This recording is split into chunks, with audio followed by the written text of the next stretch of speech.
Hi everyone, so today I'm going to teach you the common errors between French, Canadian English, and US English. To be more specific, I'm going to talk about the spelling, the vocabulary, and the pronunciation between Canadian English and US English. I'm also going to talk about the tenses, the parts of speech, the interrogatives, the word order, and the false friends between the French Canadian and English Canadian. So let's get started! For the spelling, Canadian English tends to combine aspects of American and British spelling. Here are some highlights. So some nouns take ice, ICE, and ence, ENCE, while matching verbs take ice, ISE, and ence, ENSE. For example, practice. It takes an S, and sometimes it takes a C.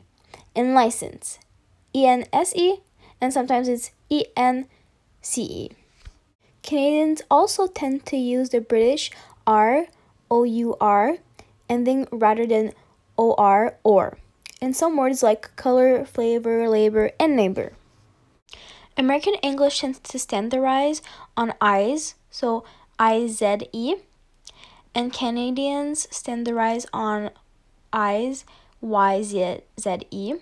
So, for example, realize and paralyze. Realize ends with IZE, and paralyze ends with YZE. For the vocabulary, Canadian English uses generally the same vocabulary as American. There are a few regionalisms and quirks, and some are not very common.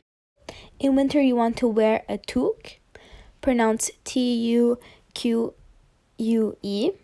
but is spelled TOQUE. Generally, you go to the washroom or bathroom even when the reference room does not contain a bath and is not intended for bathing. And in America, it's been replaced by restroom. For the pronunciations, here are some examples. So, we say the last letter of the alphabet is Z, Z-E-D, but Americans say Z, Z-E-E. Now I'm going to explain the difference between French and English. To start, I'm going to talk about the tenses.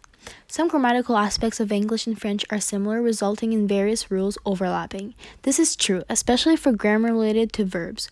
Both languages have participles, auxiliaries, and active and passive voices. In addition, both have past, present, and future tenses. However, French sometimes uses different tenses from those that would be used in English to convey specific meanings. For example, to communicate that an event is still occurring, French uses a simple present tense. I am cooking since early this morning, which is incorrect in English. The present perfect tense would be used for this purpose in English. So I have been cooking since early this morning.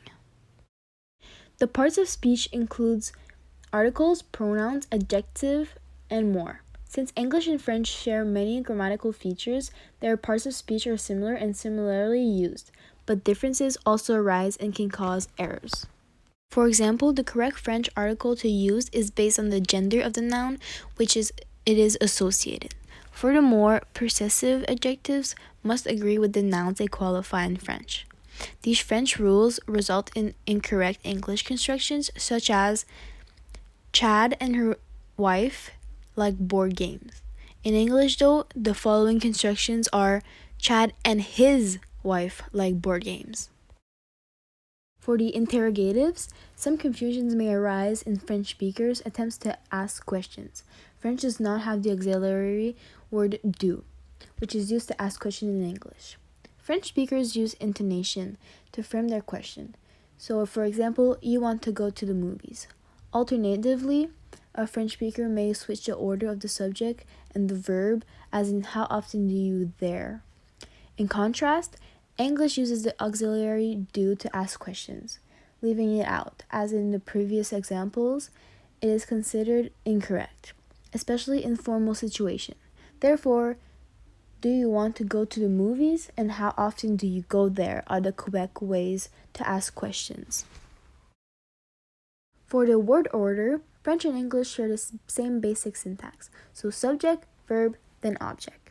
Common mistakes also arise in terms of word order. For example, whereas adverbs occur between verbs and subjects in English, or at the end of a sentence, they usually come between verbs and objects in French. A French speaker learning English might incorrectly say, I eat always at that restaurant, instead of the correct order, I always eat at that restaurant. Furthermore, English usually places adjectives before nouns, while French typically places them after.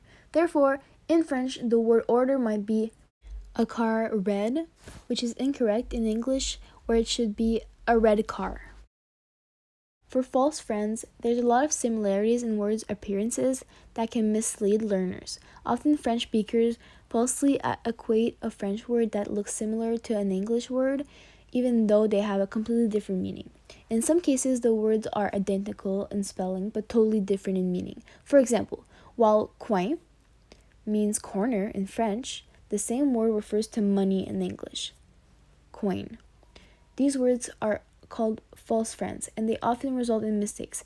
There are many false friends to watch out for, so French speakers should be very aware of them.